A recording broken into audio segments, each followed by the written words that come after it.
김건희 여사 검찰 조사를 받았죠. 명품백 관련해서. 그래서 이 자리에서 검사들 앞에서 대국민 사과를 했다고, 사과의 의사를 밝혔다고 하는데, 그래서 비판이 나오고 있습니다. 사과하고 싶으면 검사 앞에서 사과하지 말고 국민 앞에 나와서 사과해라, 뭐 이런 얘기도 나오고 있고 한데, 이 사과를 하고 내가 대국민 사과를 하려고 했고 국민들에게 이제 말하자면 심려를 끼쳐서 죄송하다 이런 얘기를 했다라는 것이 전해지고 있는데, 이 사과에 대해서는 어떻게 생각하십니까? 아 그냥 나 피곤해. 아, 피곤해요? 아니. 김민전의 마음이. 그러니까 좀 자고 싶은데 아니 이게 이렇게까지 우리가 이거 오랫동안 얘기를 할 사안이야? 그러니까요. 와 지금 뭐 이 제작진에 대한 불만을 표시한 아 이게 건가요? 아니라 라이팅이 제작진애가 잘 아니라 나왔다. 네. 그 있잖아 그 이병헌이 나온 달콤한 인생에서 이제 보스를 이제 약간 배신은 아니고 어쨌든 그러는데 그 삼성교 뭐 오무 무슨 킬러가 오잖아. 오부장인가 뭐. 그 오부장인가 와가지고 그 얘기하잖아. 네 마디만 하면 된다. 잘못됐음. 그러면 아무 일도 벌어지지 않는다라고 했는데 뭐라고 했나? 꺼져라 뭐 이렇게 얘기해서 뭐 집에 가라 뭐 이렇게 얘기했잖아. 아 진짜 그냥 미안하다고 하면 되는 거 아니야? 우리가 이렇게 이게 국가에 중요한 일이 얼마나 많은데 미안하다고 이 문제- 했대? 미안하다고 했대? 그냥 나와서 미안하다고 하면 되는 거 아니야? 그리고 되도 않는 거짓말 하지 말고 뭐 유모 행정관한테 이딴 얘기 하지 말고 그냥 솔직하게 얘기를 하고 이게 처벌 조항도 없어요. 이거는 김건희 여사 그냥 쪼가면 팔면 되는 거고 대통령도 이거 임기 중에 형사소추 안 받잖아. 이거 해봤자 벌금형이라고. 이렇게까지 해야 되냐고 진짜. 난 너무 좀 이게 소모적이다 진짜. 딱 용사는 그러잖아요. 언론이 김 여사한테 모욕감을 줬대잖아요. 넌 나에게 모욕감을 줬어. 이거야? 자, 와 너무한다 진짜 이거. 이 사과 문제 어떻게 보십니까? 제작진의 이 선택, 이 얘기를 또 하나는. 네. 내가 그냥 정신이 없어서 받았어요. 그거 갖고 오는데 어떻게 해? 가라 그럴 수도 없고 어떻게 해? 예? 정신이 없어서 받았다고 정신이 없어서. 예? 아니 뭐 글쎄 뭐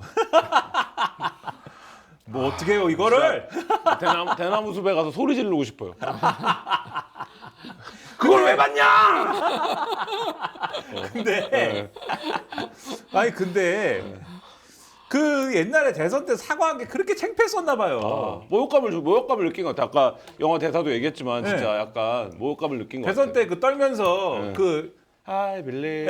그 배경음악 나와야 될 것 같은 분위기로 그 얘기하고 뭐 사과한 게 그렇게 힘들고 그렇게 치욕스러웠나 봐요. 그 한동훈 대표한테 보낸 문자에도 그 사과해봤자 소용없다는 얘기를 하면서 사과를 했는데도 하여튼 그것도 힘들었지만 사과를 했는데도 여전히 나를 뭐 아주 석사도 못한 사람으로 알고 있다고 네. 보내잖아요. 그러니까 그게 힘들었던 모양인지 앞으로 죽어도 다시는 그런 자리를 만들고 싶지가 않은가 봅니다. 그래가지고 검사 앞에서나 사과했다고 합시다 이렇게 했는가 보죠.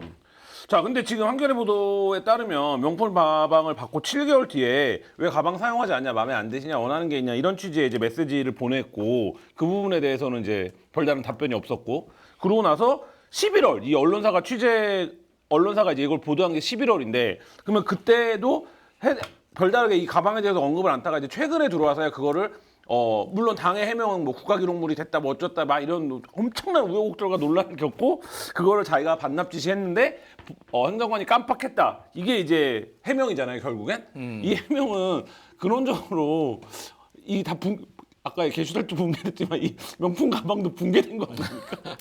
그 헤어질 요거는 이제 그 국민일보 보도를 보면은 네. 김건희 여사가 검찰에다가 메시지를 제대로 확인하지 못했다라고 이제 주장을 해요. 그러니까 디올백을 받은 거는 2022년 9월 13일. 그리고 그 최재형 목사가 왜 안 메고 다니세요? 좀 더 괜찮은 걸로 드릴까 했어요라고 아까 카톡에 나온 거는 2023년 1년 뒤는 좀 안 돼. 2023년 4월 21일. 그리고 서울의 소리 보도는 2023년 같은 해 11월 27일 뭐 이러니까 이미 4월 21일에 알았던 거 아니냐 그거잖아요.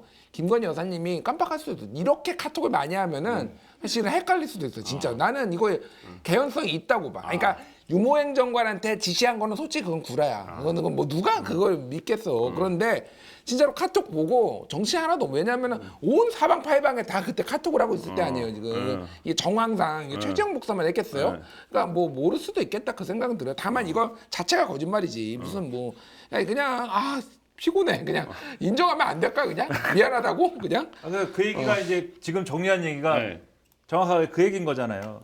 그러니까 김건희 여사는 돌려주라고 한 이후 이 백이 어떻게 됐는지 등은 잊어버리고 있다가 그래서 이제 예를 들면은 윤석열 대통령이 이걸 알았다고 하면 인지했다고 하면 신고를 하거나 이랬어야 되는데 그러지 않은 이유 등등에 대해서 중간에 모르고 잊어버리고 있다가 인지하고 있지 않고 있다가 어떻게 백이 어떻게 됐는지에 대해서 왜 확인 안 했는지에 대해서 백이 돌려줘서 다 갔는지 등에 대해서 확인하지 않고 있다가 서울의 소리 보도 이후에야 그것을 확인하게 되었다라고 하는 거에 대한 반론격인 거잖아요. 이 카톡의 존재가. 네. 최 목사가 중간에 너 왜 백 안 매니 더 좋은 걸로 갖다 줄까? 이 얘기를 하는 바람에 그 카톡이 있었기 때문인데 매우 김건희 여사 입장에서는 매우 자연스럽게도 이 카톡에 답을 안 한 거죠. 답을 했으면은 뭐라고 답을 했으면은 아니 그때 중간에 그 생각이 나셨을 텐데 왜 그때는 확인 안 해봤습니까? 이런 추가적인 질문이 가능했는데 답을 안 해가지고 야 그럼 내가 답을 안 했으면 이거는 이때 카톡을 못 봤다고 할 수 있겠군. 그래고 카톡을 안 봤다고 지금 얘기를 하는 거거든요. 아 근데 이게 이런 얘기가 아까 피곤하다고 얘기하셨잖아요. 이게 피곤할 수밖에 없는 게 엄마한테 거짓말한 초등학생의 그 거짓말을 파헤치는 것도 아니고 하나하나 이렇게 이걸 왜 하고 있어야 됩니까? 우리 언론이 이거를 왜 따지고 있어야 돼요? 이렇게까지 얘기가 나왔으면은 무슨 뭐에 대한 조치가 있고 뭘 인정을 하든지 뭐가 어떻게 됐다든지 이런 게 있어야 될 거 아닙니까? 이게 뭐예요 지금 도대체? 알겠습니다. 피곤합니다. 그걸 왜 받았을까요? 그러니까 이걸 뭐야 지금 몇 달째 하고 있는 거예요 이 얘기를 도대체? 예? 백을 받았다고 하니 검찰이 그 백에 사용감이 있는지 이거는 당근마켓에서 유저들이 하는 건데 백의 사용감을 측정하는 거. 검찰이 사용감을 손때가 왜 묻었는지 안 그쵸, 돼요. 그쵸. 검찰이 사용감을 왜 확인하냐고요? 사용감을 확인해서 뭐 하려고 그리고 그러고 검찰이 일단 손잡이를 봐야 돼. 손잡이는 다 드는 거기 때문에 여기는 또 금방 사용감이 되거든. 봐야 되는 데가 몇 군데가 있어. 사용감을 왜 확인합니까 도대체? 그 나는 검찰이 사용감 왜 확인하는 거예요? 사용감이라는 단어를 쓰는 것도 웃긴 것 같아요. 사용감이라는 말이 있는 겁니까? 그런 말은 없잖아. 네. 예? 그런 거는 없고 우리가 그냥 통상 거래할 때 만든 그 신조어 같은 거잖아요. 인터넷 조어 같은 거잖아요. 사용감을 왜 확인하느냐? 김건희 여사가 내가 오픈은 그러니까 이미 오픈은 포장은 뜯은 걸로 된 거야 이미. 예? 포장 안 뜯고 처음에는 돌려줬다라고 하다가 포장을 한번 뜯어봤어. 이렇게 해명이 바뀌었잖아요. 네. 검찰도 포장은 뜯었다라고 하는 거예요 지금. 그러니까 포장은 뜯긴 뜯었는데 한 번도 사용하지 않고 다시 재포장해가지고 잘 나중에 돌려주려고 뒀어요. 이 주장을 검증하려는 거 아닙니까? 네. 근데 애초에 이 문제의 핵심적인 쟁점은 왜 받았느냐에 있는 거잖아요. 무슨 목적으로 왜 받았는지 이것의 대가성이 있는지 또는 청탁금지법상 위반 사항이 있는지 이걸 봐야 되는 거잖아요. 네. 왜 받았는지를 보지 않고 사용감이 있는지를 보는 거는 김건희 여사 주장이 맞다라고 하는 과정인 거잖아요. 사용감이 있다고 하면은 그럼 뭐가 달라집니까? 검찰이 야 우리가 조사를 해봤는데 아 이건 사용감이 있네. 뭐가 달라지냐? 사용감이 없다고 하려는 거잖아 지금. 이런 건 어떻게 보십니까? 2억 정도 누가 뇌물을 받았어요. 근데 돌려주라고 했어요. 근데 행정관이 깜빡 잊었대. 그리고 검찰이 그랬는데 나 그거 돌려주라고 깜빡 잊어먹고 있었는데 2억이 있는 줄? 그럼 그 2억은 어디 있어요? 처음에는 반환했다가 또 막 하다가 현금을 갖고 와. 내가 받은 2억이 이거예요. 그러면 검찰이 그럼 우리가 이 돈의 사용감을 조사해 보겠습니다. 은행 CG가 살아 있습니다. 이게 CG가 있습니다. 손때가 이게. 묻었어. 손때가 묻었어. 세어봤는지 얼마나 안 세어봤는지. 예, 이러면 되는 겁니까? 이게 뭐예요 이게?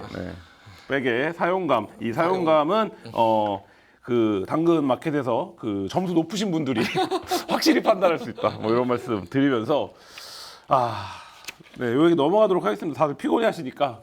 그 청문회가 있지 않았습니까? 청문회에서 최재형 목사가 여러 가지 김 여사와 관련된 카톡 내용들을 공개를 했고 이게 지금 또 논란이 되고 있는데 공적인 의미가 있는 주장부터 먼저 얘기를 해보죠. 인사청탁에 개입을 했다라는 거잖아요. 한동훈 장관 시절에. 그러니까 여기가 사실상의 민정기능. 그러니까 예를 들면 공직자들 고위직 인사를 임명하는 그러니까 모니터링하는 그거를 했는데 그걸 최종 조율할 때 김 여사와 당시 한동훈 법무부 장관이 조율하는 것을 알고 있었다. 이렇게 최 목사가 이제 주장입니다. 주장하는데 이 부분에 대한 어떤 진위 판단 어떻게 하십니까? 아니 뭐 사실관계는 알 수가 없죠. 네. 주장이니까 주장은 알 수가 없는데 지금 정치권에 들리는 많은 얘기들 뭐 이런 거를 봤을 때 이게 뭐 완전히 허황되거나 터무니없는 거다라고 보기는 저는 힘들다고 봐요. 어느 정도는 개연성이 있을 것이다 보고 사실 여기에서 이제 한동훈 장관 법무부 장관이 이 김건희 여사랑 얘기를 했다는 거 자체는 그러니까 등장인물이 김건희하고 한동훈이잖아요.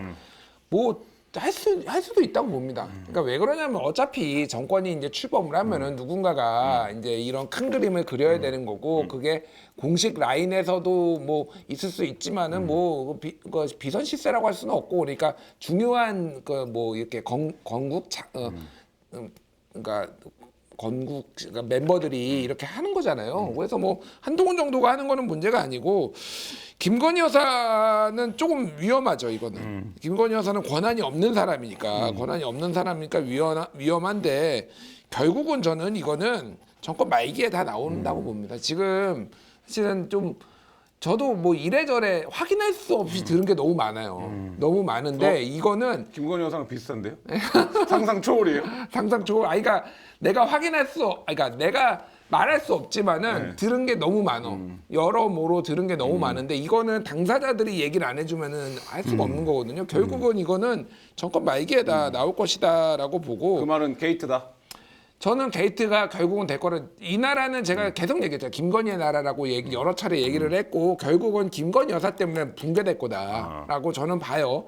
그래서 그 약한 고리가 김건희 여사 쪽이고 또 하나는 최상병 특검보다 저는 김건희 특검이 훨씬 더 약한 고리라고 봐요. 그러니까 지금 여기 그러니까 콜검 뭐 배달의 검찰 해가지고 지금 검사들 불러다가 폰 반납까지 받으면서 조사 받았잖아요. 지금 특검에 대한 명분도 커지고.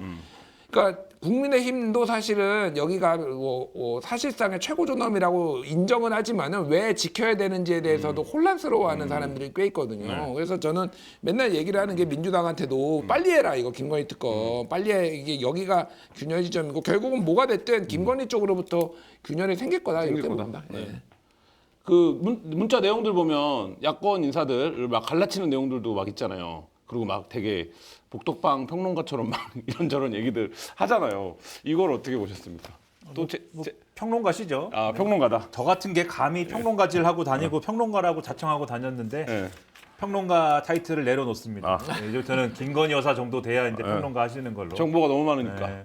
아 근데 도대체 이런 얘기를 이렇게 그 여러 군데다가 이렇게 막 열심히 한 거지 않습니까? 최재형 목사한테만 한 게 아니잖아요. 최재형 목사가 무슨 뭐 소울메이트여가지고 그렇죠. 소울메이트한테 뭐 한 얘기가 아니잖아요 지금. 그 정도 관계도 아니었는데 막 이런 얘기를 막 한 거지 않습니까? 얼마나 많은 사람들한테 다양한 얘기를 했겠어요. 예전에 서울의 소리 기자에게도 다양한 얘기를 그러니까요. 했었죠. 예. 뭐 이렇게 근데 그 시점은 어쨌든 뭐 대통령의 배우자가 되기 전이었다라고 하면은 뭐 그것도 모를 일인데 별도의 얘기인데 대통령의 배우자 영부인이 되고 나서도 계속 이런 방식의 말씀들을 하신 거 아닙니까? 이런 식의 어떤 생각을 갖고 있는 분이 이런 방식의 예를 들면은 사실관계가 명확치 않은 어떤 평론에 가까운 얘기를 이렇게 막 하면 어떻게 되겠어요? 이런 얘기가 이런저런 형태로 왜곡돼서 영부인의 의사가 이렇다, 내밀한 정보가 이렇게 나온다, 찌라시화되고 이런 것들이 아주 악영향을 미치거든요. 가짜 뉴스가 되고 이 정부가 가짜 뉴스를 그렇게 싫어해가지고 방송사를 때려잡는데 이러면 되겠습니까? 그리고 인사 개입설이나 이런 것도 그러니까 이렇게 가짜 뉴스를 생산하는거나 진배 없는 말씀을 하시면서 인사 개입설이나 이런 게 또 나오면은 그런 것들은 또 바로 잡으셔야 될 거 아닙니까? 네. 그렇죠? 그러면 바로 잡는 가장 좋은 방법이 뭐예요? 세간에 있는 인사 개입설을 부정할 수 있는 그러한 조치를 취해야 될 거 아니에요. 대통령의 배우자 영부인이 뭔가 개입할 수 있는 수단 자체를 원천적으로 봉쇄하겠다. 이런 얘기를 대통령이 해야 될 거 아니에요. 네. 그게 제2부속실이든 특별감찰관이든 제2부속실은 사실은 제2부속실이라는 걸 만든다고 그런 개입을 차단할 수 있는 것도 아니지만은 특별감찰관이든 뭐가 됐든 간에 뭘 두고 뭘 견제할 수 있게 한다든지 이런 조치가 있어야 되잖아요. 네. 김준희 선생님이 아까 무슨 들은 얘기가 너무 많아가지고 많지만 얘기할 수 없는 얘기다라고 말씀하셨잖아요. 지금 김준희 선생님 정도의 위치에 있는 사람만 그런 얘기를 듣는 게 아니에요.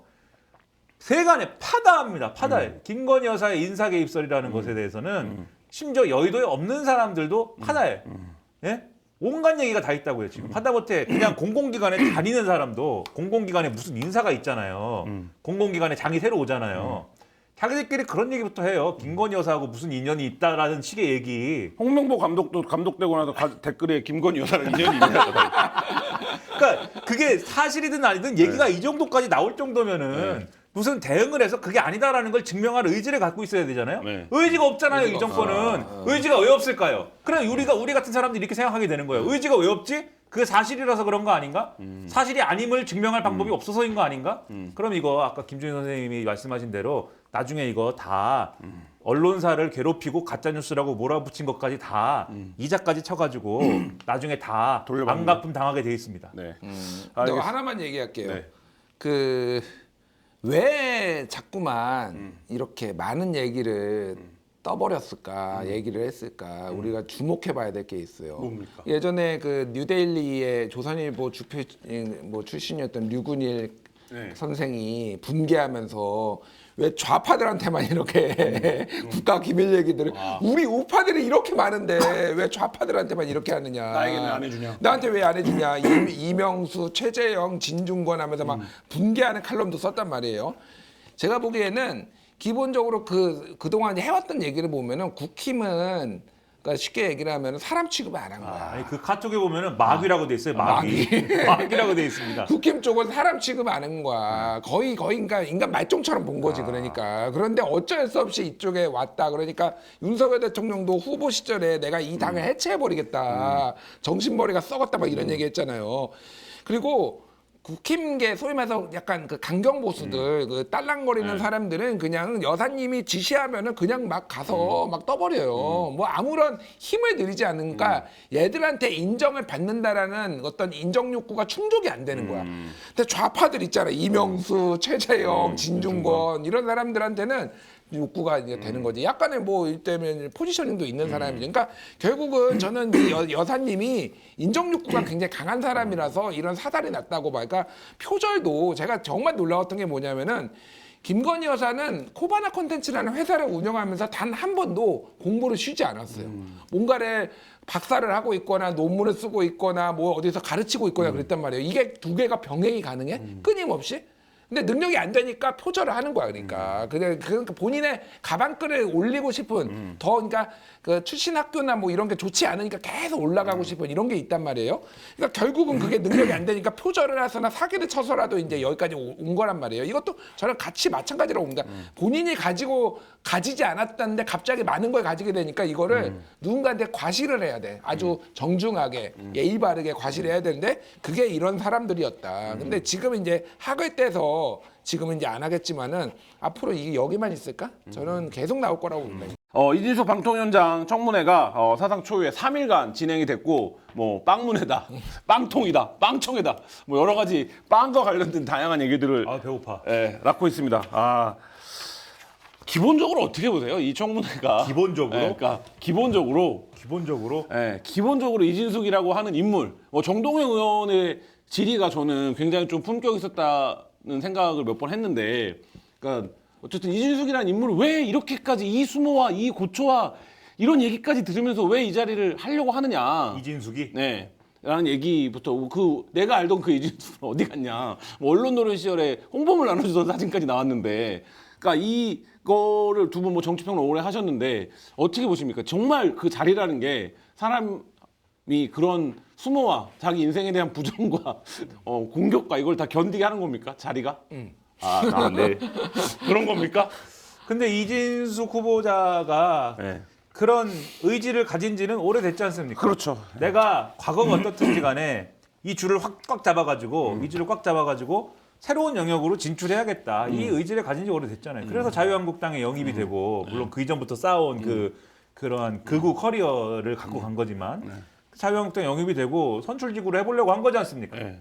그러니까 이번에 방통위원장을 길게 하지 않는다는 거 본인도 알지 않습니까? 알고 있죠. 예. 나는 이 모든 사안의 핵심을 찌르는 질의가 국민의힘의 TV조선 출신 박정원 의원의 질의라고 봐요. 이분이 이렇게 얘기했습니다.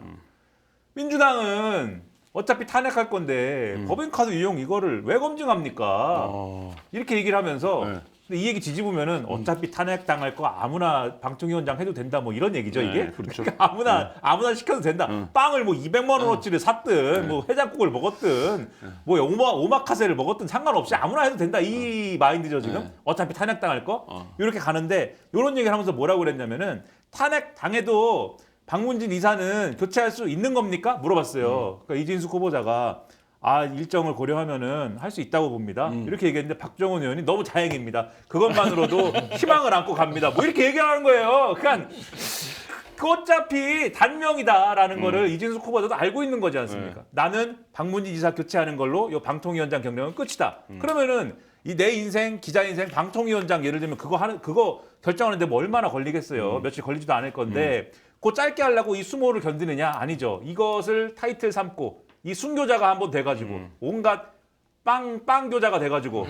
순교자가 돼가지고 요걸 가지고 또 어딘가에 선출직에 도전하고 이렇게 가는 거지 지금 그 과정이다라고 생각하면 별로 그렇게 이진숙 후보자 입장에서는 그렇게 손해 보는 장사는 아니다라고 생각하고 있을지도 모릅니다. 자기의 빵 구매 내역이 다 드러났지만 네. 이 나온 내용, 그러니까 이게 너무 많아서 예를 들면 공직자로서의 부적절한 것들이 하는데 이 과정을 어떻게 보셨습니까? 그러니까 그럼에도 불구하고 버티잖아요. 그러니까 그리고 현장 검증까지 사상 초유의 인사청문회 와중에 대전에 빵집 검증까지 갔다 왔는데 이 어떻게 보십니까? 그러니까 이거 고발될 것 같아요 결국은. 예전에 이제 그래서 이제 김재철 전 MBC 사장 같은 경우에도 법인카드를 집 근처나 뭐 이런 데서 계속 반복적으로 사용해가지고 결국은 유죄가 나왔거든요. 그래서 징역 6개월에 집행유예 3년인가 뭐 이 정도 나왔어요. 그러니까 결국은 저는 그런 코스로 이제 가지 않을까 보고, 근데 그게 아무런 의미가 없죠. 그러니까 얘기했듯이 원포인트 릴리프로 공 한 개만 던져가지고 딱 이제 자기 할 일 하고 내려올 거기 때문에. 그래서 지금 이분은 아마 김장겸을 보면서 조금 생각이 많을 거예요. 그러니까 저 자리가 원래 내 자리인데, 저 자리가 내 자리가 됐어야 되는데 이런 생각을 많이 할 거예요. 결국은 이 자리에 김장겸이 앉아있고 내가 저 자리에 앉아있어야 되는데. 그러니까 그 생각을 할 거예요. 그러니까 결국은 이번에 뭔가를 자기가 이 정권에 이제 충성함으로써 뭐 이렇게 하는 거 뭐 이제 인정을 받을 거라고 생각하고, 사실 이번 청문회가 역대급이죠. 3위를 한 적이 있나요? 나 없죠. 모르겠어. 그러니까 다른 총리나 이런 사람들도 없지 않나? 총리는 3일이 있을 거예요. 3일 총리나 있었나? 대법원장이나 이런 이틀 해야 되는 사람들은 이틀 하다가 뭐가 안 안 풀리면 돼서. 하루 더 하자 그러니까. 이런 적이 있는데 애초에 장관급을 장관을 이틀 하자고 한 적도 없는 것 같고 그거를 또 하루 더 늘려서 하자고 한 적도 없어요. 그러니까 여러모로 역사에 남는 정권이 되저는 이 생각이 들고요. 결국은 뭐 이분한테 무슨 정책 질의를 하는 게 무슨 의미가 있냐 그 생각이 드는 거예요. 똑같은 얘기인데 이번에 청문회에서 정책과 관련해서 질의를 한 사람이 거의 없었고 뭐 이준석 개혁신당 의원이 유일했다 뭐 이런 평가를 받는데 그게 무슨 의미가 있나 솔직히 그 생각이 들어요. 그러니까 다 후보자도 알고 모든 의원들도 다 알고 이분이 아무런 정책적 역량이 중요하지 않은 사람인 거를 아는 상황에서 참 비극이다. 이것도 도루마무다, 도루마무. 언제까지 방통위원장 몇 명을 우리가 봐야 되는 거야 도대체. 그러니까 이 정권이 얼마나 한심하냐. 한심해요, 한심해. 이게 뭡니까?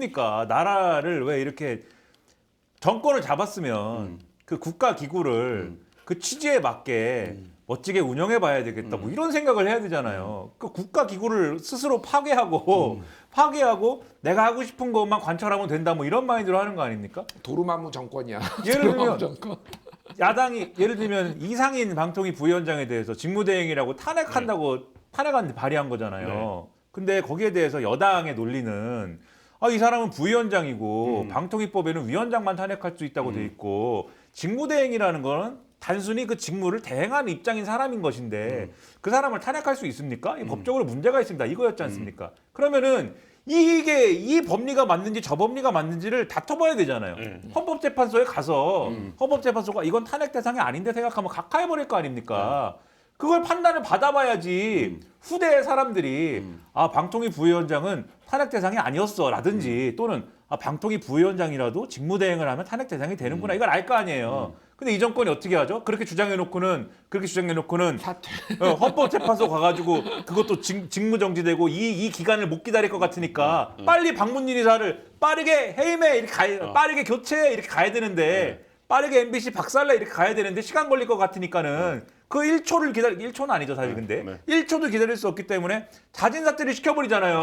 그래서 빵인 체제로 만든다. 네, 빵인 체제로 만든 다음에 그 다음에 이진숙 후보자는 뭐가 빵을 몇 개 사 먹었든지 간에 무조건 임명 강행을 시켜버리고 그 다음에 이상인 부위원장이라는 사람은 본질적으로 방통위 상임위원인데 대통령 추천 상임위원인 거지 않습니까? 어차피 이 방통위에서 부위원장이라는 거는 상임위원끼리 호선해서 하는 것이기 때문에 그러면 대통령 추천 상임위원장을 바로 임명하면은 또 2인 체제네? 바로 2인 체제 복구해서 좋아 빠르게 가 이렇게 한다. 이게 뭐냐고요, 이게. 장난하는 겁니까, 이게? 민주당은 그래서 사실 임명장 주면 바로 탄핵할 거야 얘기하고 있는데 이게 무슨 국가기관이 분초를 다투고 임명장 줬어 탄핵이야 탄핵할 거니까 우리 관둘 거야 이렇게 지금 가고 있는데 그러니까 이게 지금 그래서 언제 이 부위원장을 임명을 하느냐 상가 대통령 추천 이 위원회 임명하느냐가 되게 중요해졌어요. 이게 진짜 코미디 같은 일인데 왜냐면 이게 합의제니까 어쨌든 1위는 무조건 안 된다라는 거는 100% 2인도 사실 안 된다라는 논란이 있지만은 제가 이 정권을 밀어붙이는 거고 그러면은 이진숙 임명과 동시에 그 대통령 추천 상임위원회 임명을 동시에 해가지고 잠깐 한 시간 정도 이렇게 만들면 빨리 해가지고 딱딱딱 하고 둘 다 탄핵당하는 약간 이런 그림인 거예요. 그러니까 그 순간 찰나만 만들어내면 되는 용산에서 거니까. 과천까지 갈 시간도 없겠는데 카톡으로 결정하는 거 아니야? 카톡으로? 내가 볼 때는 용산 앞에 있는 생태탕집에서 결정하든가 아니면 동호대교 넘어가면서 결정해야 민주당이 돼. 이제 스탠바이 하고 있는 거지. 임명만 해봐. 이제 국회 여의도 근처에서 스탠바이 하고 있다가 탄핵을 빨리 땅땅땅 하고 이제 빨리 가버리겠다. 이거야 지금. 와, 아니 그리고 나 너무 진짜. 너무 웃긴 게 새로 보내겠다는 대통령 추천 상임위원 이름도 막 거론이 되는데 너무 웃긴 것 같아요. 김태규 씨잖아요. 네, 국민권익위 부위원장이죠. 권익위 부위원장을 하고 있는 네. 이분이 판사 출신이지 않습니까? 네. 처음에는 공수처장 후보로 거론이 됐습니다. 이분이 그렇죠. 예. 그런데 공수처장 후보로 거론이 될 때 이분은 공수처 무용론자였어요. 공수처는 태어나지 말아야 될 기관이라는 생각을 가진 분이라고요. 공수처가 없어야 된다는 사람을 공수처장 후보자로 보내려고 그래, 이 정권은. 국가기관을 파괴합니다, 이 정권은. 근데 그렇게 보내려고 그러니까 공수처장 후보 추천위에서 어차피 공수처장 후보 추천위도 정권의 생각대로 사실은 돌아가는 기구인데 이거는 아니지 않느냐. 그래도 이건 너무하지 않냐? 이거는 공수처가 없어야 된다는 생각을 가진 사람을 우리더러 후보로 추천하라는 거는 우리는 못하지 않느냐. 이래가지고 이분이 장기간 추천이 안 됐어요. 네. 그래가지고 포기해가지고 지금 오동훈 씨로 된 거 아닙니까? 그런 이력을 갖고 있는 분인데 이게 안 되니까는 권익위 부위원장으로 보낸 거죠. 권익위 부위원장으로 가서 한 일이 뭐예요? 명품백에 대해서 명품백 사안에 대해서 뭐 그런 얘기를 한 거잖아요. 이게 예를 들면 직무 연관성이 있으면은 뭐고 네, 뭐. 예? 있으면은 대통령 기록물이어서 우리가 이걸 따지지 않아도 되고 없으면은 직무 연관성이 없으니까 또 따지지 않아도 되고 이런 해괴한 논리를 개발한 사람 중에 하나가 아닐까라고 지금 의심하는 거 그 아닙니까? 명품백을 어쨌든 원포인트로 처리하고 권익위를 건의위 또는 건익위원회로 만드신 분 아니에요? 네. 그리고 이분이 방송이나 통신에 대한 전문성은 애초에 없을 거잖아요. 그리고 이분이 네. 걸어온 이력을 봤을 때 네. 그런 분이 그러니까 뭐예요? 공수처장 후보자로 트라이했다가 공수처장을 없애버린다는 생각을 갖고 있어서 안 됐던 분이 권익위 부위원장으로 와가지고 김건희 봐주기 하다가 그걸로 욕먹은 분이 내부에서 난리가 났잖아요. 그래서 네. 이제 권익위 부위원장에서 다시 방통위 상임위원으로 오면 이게 뭐냐고요, 이게. 김홍일 위원장도 애초에 권익위원장이었지 않습니까? 그분도 이런 식으로 왔잖아요. 네. 이게 뭐 하는 거예요? 국가기관을 뭐 이게 무슨 뭐 도장 깨기 하는 겁니까? 도장 깨기 하듯이 다 돌아다니면서 국가기관을 파괴하는 겁니까? 도장 깨기. 권익위의 권위가 굉장히 추락을 해버렸죠. 그러니까 권익위가 거의 방통위 따까리처럼 지금 된 네. 상황이고. 한숨 쉬었어요 지금? 너무 아니, 그러니까 제가 정권에 좀 드리고 싶은 말씀은 네. 정말로 인물이 없으면은 저를 좀 추천해 달라. 제가 확실히 MBC를 장악하겠습니다. 대통령님, 전 준비된 후보입니다. 아니 본인이 장악하면 안 되잖아요. 본인이 지금 방송 패널을 다 장악하고 있어요. 그러니까 날 좀 어떻게 해주세요.